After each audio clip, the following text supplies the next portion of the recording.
果屏幕前的各位小伙伴有关注过安卓平板，就会发现一件很神奇的事情：安卓旗舰平板的芯片好像总慢手机一步，每次迭代功能倒是越来越多，性能嘛好像在说够用就行。这一回荣耀跳出来，在平板端首发骁龙8 Elite Gen 5，而且照目前的信息来看，还得独占一段时间，这不得整一台回来看看？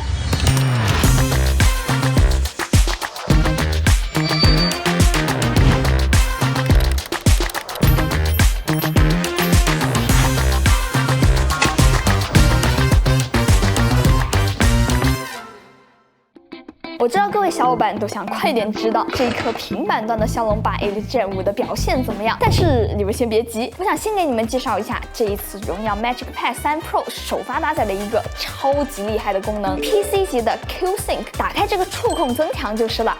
这个技术呢，主要的作用就是能够减少屏幕的延迟，让显示更加流畅，从而让你的操作更加跟手。那我们音游玩家对这个可是太敏感了，哪怕是一点点的不跟手，在需要快速移动的高难度谱面里都是很明显的存在。那么荣耀表现的如何呢？这一次我挑了4款比较热门的音游，我们先来看一下它们游戏内的延迟。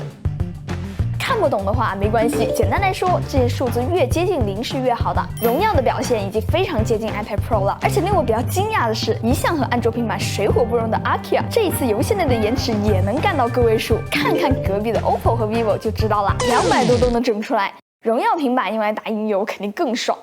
这些都是比较好测的部分，毕竟每一个音游都会有这么一个功能。那跟手性要怎么测呢？我决定斜修。当当，这是我自制的一个测试工具，这是2根电容笔，用来模拟手指的滑动，绑在一起之后就可以确保每次滑动的方向和速度都是差不多的。测试的游戏我选择的是 Akia， 打开触点显示，同时在这2台平板上面滑动，这一下跟手性不就能测出来了吗？说干就干。先来和其他安卓平板比，可以看得出来荣耀这一边的触控点确实启动的更快，贴的也更紧。和 iPad Pro 虽说还有点差距，但已经非常接近 iPad Pro 的表现了。实际游玩体验上几乎和 iPad Pro 没有区别。要我说，如果音游人的手指都能跟住的话，那其他游戏就更加没有压力了。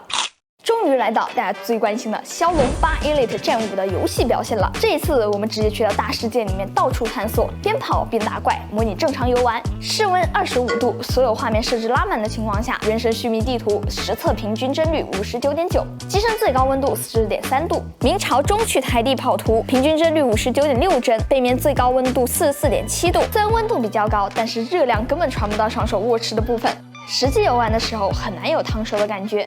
还没完，性能上来了，真的就是为所欲为，超分插帧全部安排上了，游戏体验直接上一个档次。这应该是我玩过最接近 PC 表现的移动端原神了。实测平均帧率 119.6帧，机身最高温度 41.5度。性能这一块，荣耀确实是目前安卓平板里面的 T0存在，而且这一个外观嘛，我只能说偏商务，属于是你买来说是看网课，你爸妈都不会怀疑的那种。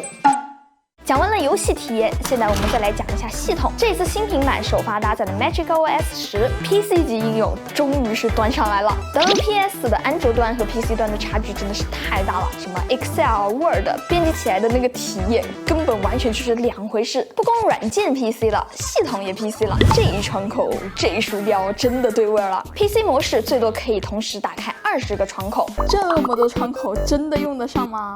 不可能吧。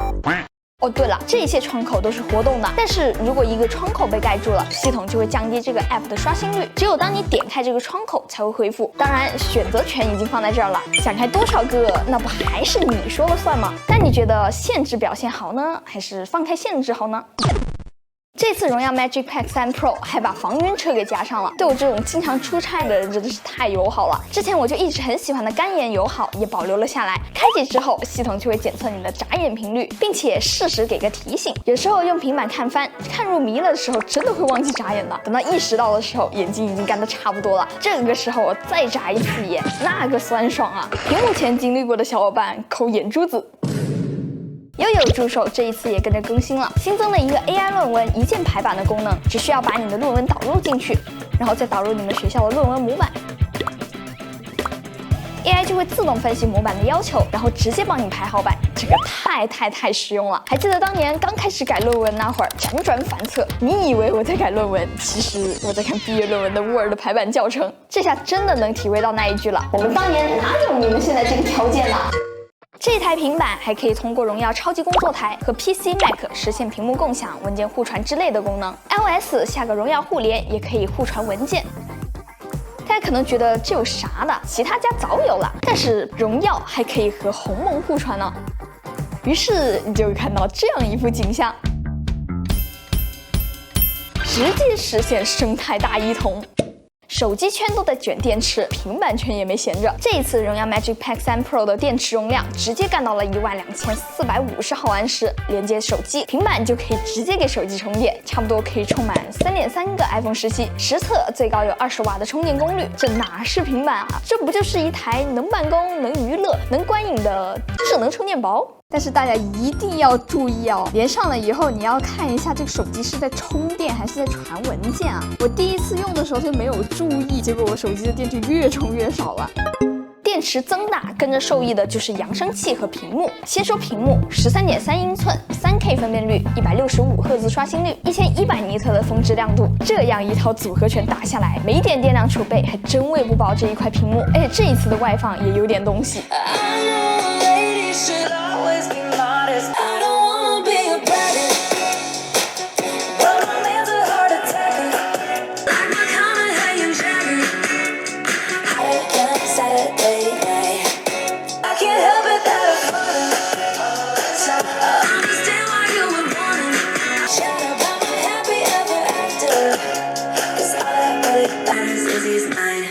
荣耀算是把骁龙8 Elite Gen 5玩出花来了，游戏表现上不输电竞平板，生产力方面因为性能的提升也有了自己的思路。荣耀用实际行动向我们证明了性能是可以不用给其他配置让路的，性能上去了之后，自然就会想拿来做更多更有意思的功能了。之后的安卓平板会怎么发展呢？让我们拭目以待吧。OK， 那么这期视频到这里就结束啦。如果这期视频对你有所帮助的话，记得给我点赞、3连关注哦，对我来说非常重要。那我是千里，咱们下期再见吧，拜拜。